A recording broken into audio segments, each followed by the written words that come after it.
Hindi, alam mo ba ganito nangyari sa akin? Hello mga katita.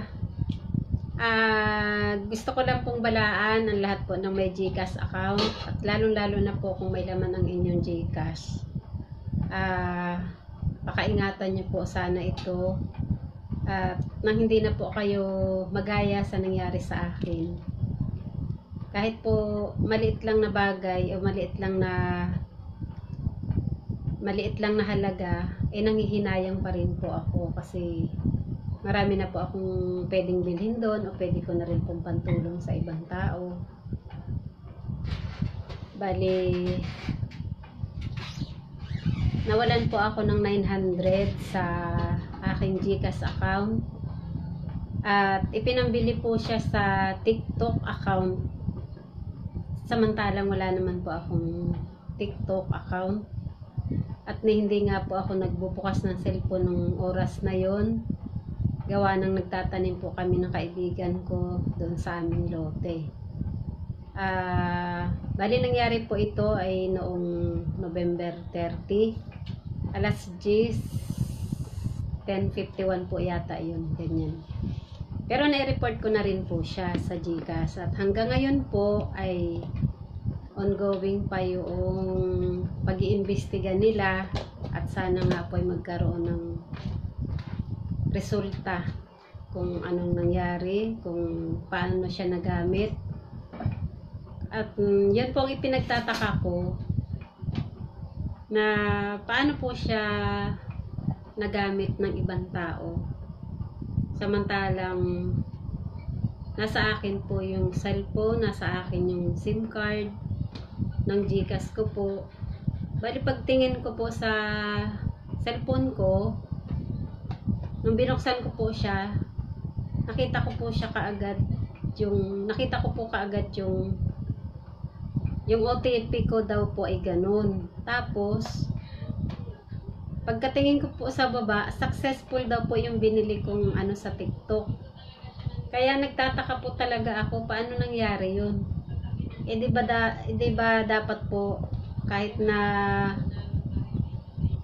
sa iyo pang yan, meron pong abiso ng GCash kung yan po ba ay sa iyo talaga na ano bang tawag doon, yung tatanungin ka po nila kung ikaw ba talaga yung gumagamit na yun. Tapos parang anong tawag doon pa? Yes or no pa ba? Parang gano'n. May confirmation. May confirmation po. Yun nga sa OTP, hindi mo naman siya pinasok ng OTP pero... Ayun po, yung OTP. Wala po, yun pala. Wala po akong ipinapasok na OTP. Dahil sarado nga po yung cellphone ko nung time na yun. Kasi nga po, nagtatanim nga po kami ng kaibigan ko. Bali... Kung napanood nyo po yung may nahukay kaming uok, ayun po yung time na yun na nagtatanim po kami. Kaya ang cellphone ko po ay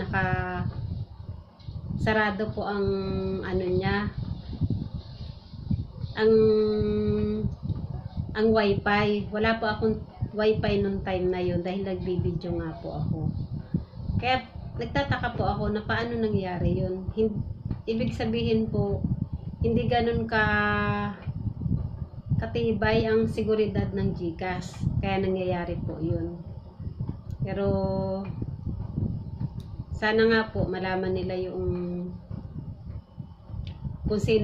malaman po nila kung sino talaga yung gumamit ng GCash ko at yung taong napakabait na kung paano niya nagamit yung GCash ko ng wala namang nakarating sa akin na wala naman po akong inaanuhan ng OTP. Kaya mag-iingat po tayo lalo na po sa may mga malalaking pera sa GCash. Ayun po. Bali ingatan nyo na lang po sana yung GCash ninyo at hanggat maaari po ay wag nyo pong ipapagamit sa ibang tao, kay anak niyo man po yan o asawa niyo pa yan Huwag nyo na po sigurong ipagamit para maiwasan din yung magamit yung ano natin. Pero kahit na po ipagamit pa natin sa ibang tao yan eh. Diba dapat po may dadating sa atin na ano. Dapat po na ipasok natin yung, dapat po talaga papasok sa number natin yun eh. Mag-message po sa atin yun na ano, yung tungkol nga po dun sa OTP. Kaya yun po talagang ipinagtataka ko. Paano po nagkaroon ng OTP yon at nagamit ng ibang tao na wala naman po akong binubuksan. Lalong-lalo na po at naka-offline po yung wifi ko. Kaya yun po talagang ipinagtataka ko. Kaya ayun po. Gusto ko lang pong i-share sa inyo yung naranasan ko. Bali kanina po ay itinawag ko po ulit sa GCash kung ano nang nangyari. At ang sabi po sa akin nung nakausap ko ay ongoing pa daw po yung pag-iimbestiga nila. Kaya ayun, malaman po natin sa mga darating na araw kung ano pong magiging resulta.